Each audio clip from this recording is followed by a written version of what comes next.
मर जाने के लिए क्या ये संबल का जो तमाशा भी हुआ है, जो पूरी दुनिया जिस पे थूक रही है, क्या ये कम था? कब आंखें खुलेंगी हमारी?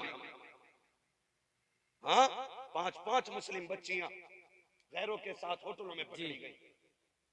क्या ये डूब के मर जाने के लिए काफी नहीं था हमारे लिए? वो रामपुर का हादसा जिसने कसम से रोंगटे खड़े कर दिए, एक मुस्लिम बच्ची ने 100 मुस्लिम बच्चियां गैर कौम के बच्चों के हवाले की,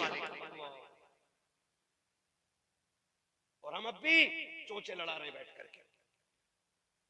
अभी हमारे झगड़े खत्म नहीं हो रहे भी। खुदारा बचाओ बेटियों को। 10 मुहर्रम के नाम पे क्या नंगे नाच नहीं नाचे जा रहे? कभी मेहंदी के नाम पे, कभी नियाज के नाम पे, कभी डोरी के नाम पे, कभी धागे के नाम पे, कभी चढ़ावे के नाम पे। बताओ कितनी बेटियों के दुपट्टे बचे सरों पे? जो बेटियां साल भर नहीं निकलती, 10 मुहर्रम को वो भी निकल गई घर से। कयामत में सैयदा ज़ैनब पूछेंगी गिरबान पकड़ के, बता हमने अपने 72 लाशें देखे थे, लेकिन किसी ने करबला में हमारे सर के बाल नहीं देखे थे। होश है कुछ हमें? वो ख्याल करो, खुदारा 10 मुहर्रम को तमाशे का दिन ना बनाओ,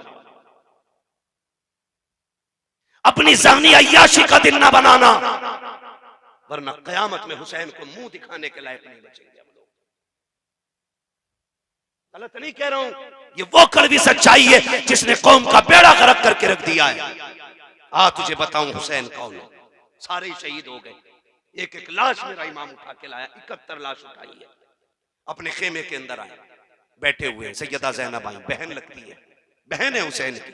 कौन है बहन? करबला में 2 किरदार हैं, एक किरदार को हुसैनी कहा जाता है, दूसरे किरदार को ज़ैनबी कहा जाता है। मगर याद रखिएगा, ज़ैनब भी अली की शहजादी है, हुसैन भी अली का शेर है।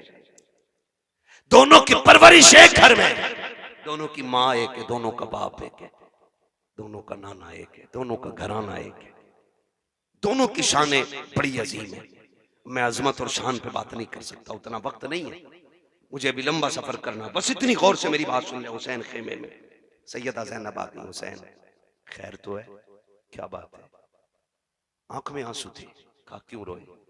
कहा इस ख्याल ने रुला दिया, सबकी तैयारियां मां ने कराई है, काश मेरी भी मां फातिमा होती, आज हुसैन मां के हाथ तैयार होके जाता। कैसे जिगर गुर्दे के मालिक हैं ये लोग, कैसे हिम्मत वाले। काश मां फातिमा होती। हजरत फिजा आ गई, हुसैन दुख न कर, मेरे पास बेटा नहीं, तेरे पास मां नहीं, ऐसा कर तू मुझे मां मान ले, मैं तुझे बेटा मान लेती। तैयारी हो रही है। हजरत फिजा एक चादर निकाल के लाई जो खातून जन्नत की चादर थी। कहा हुसैन इसे सर पे बांध लो, इसी को मां की दुआ समझ लेना। हुसैन तैयार हुए, जाने लगे। फरमाया ज़ैनब जी भैया, का सारी औरतों की जिम्मेदारी तुम्हारे सर है। अगले जुमले सुनना, फरमाया था मेरी शहादत के बाद ज़ैनब मेरी लाश पे बेपर्दा ना आना। किसने कहा ये? बोलो। पूरी जिंदगी लंगर खाते खाते हो गई, काश समझो हुसैन की फिक्र को। कहा कि मेरी लाश पे नंगे सर ना आना। वो फरमाया ज़ैनब मैं करबला के मैदान जा रहा हूं, मुझे नाना का दीन बचाना है, तुझे फातिमा का पर्दा बचाना है। तुझे देख के लोग पर्दा सीखेंगे, मुझे देख के मुस्तफा का दीन सीखा जाएगा। मैं जा रहा हूं, लेकिन बेपर्दा मेरी लाश पे लाना। मुझे बताओ ताजिया बड़ा है कि हुसैन बड़े? बोलो। बोलते क्यों नहीं यार? मैं मुरब्बजा की बात नहीं करता, मैं उसकी बात करता हूं जिसकी इजाजत है। जिसकी इजाजत है मैं उस ताजिए की बात कर रहा हूं।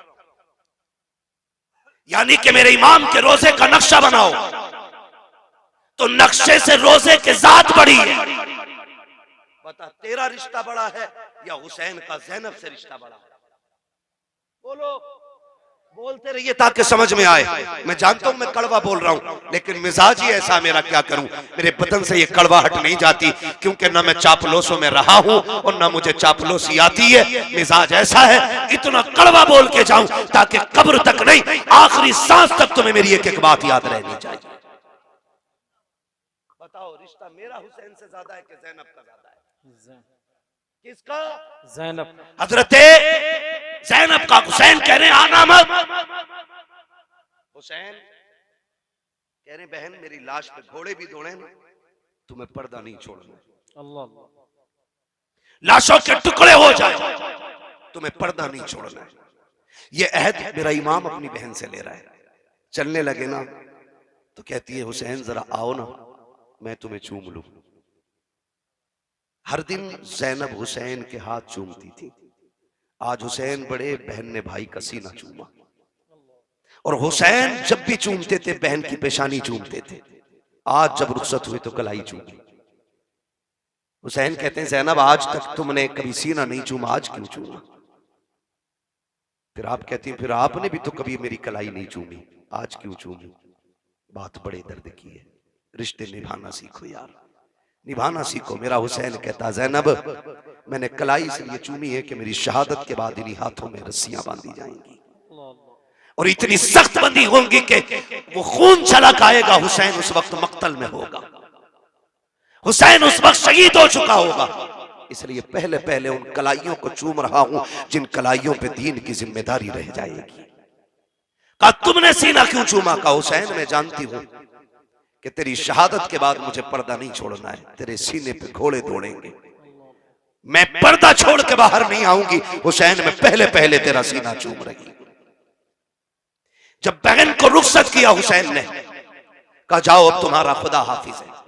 जिस घोड़े पे मेरा हुसैन बैठा, मुर्रिखीन ने लिखा उस घोड़े का नाम मुर्तजिज था। क्या नाम था? मुर्तजिज वो घोड़ा है जो यमन के बादशाह ने मेरे हुजूर को तोहफे में दिया था, और हुजूर ने वो घोड़ा हजरत अली को तोहफे में दिया था। और फिर हजरत अली की मीरास तकसीम हुई तो फिर ये घोड़ा इमाम हुसैन के हिस्से में आया। इस घोड़े की खासियत ये थी जब इसमें मेरा इमाम बैठता था तो ये हवा से बातें करने लगता था। लोग कहते हैं ये कैसे हो सकता है?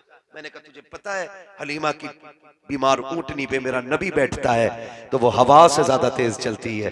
फिर मुर्तजिस पे तो मेरा हुसैन बैठा करता था। हाँ वो ऊंटनी इसलिए तेज चलती थी क्योंकि उसके ऊपर नबियों का इमाम बैठा है, और मुर्तजिस इसलिए दौड़ता था, ये कहता था मेरा नसीब देखो मेरे ऊपर वो बैठा है जो नबियों के इमाम के कंधे पे बैठा है। वाह वाह वाह वाह, सुभान अल्लाह, सुभान मेरे ऊपर वो बैठा, क्या कहने, कंधे के ऊपर बैठा रहा है। आज वो मेरे ऊपर बैठा, ये मुर्तजिस की आदत थी। लेकिन आज जब मेरा इमाम आया ना, मुर्तजिस पे बैठे। कोई भी हो, परदेश जाते हो ना, अपनों की आंख में आंसू होते। मैं हर बंदे से बात करना चाहता हूँ। करबला कोई किस्सा नहीं है, गढ़ी हुई कहानी नहीं है। करबला लहू से वो लिखी हुई कहानी है कि जिसकी मोहब्बत में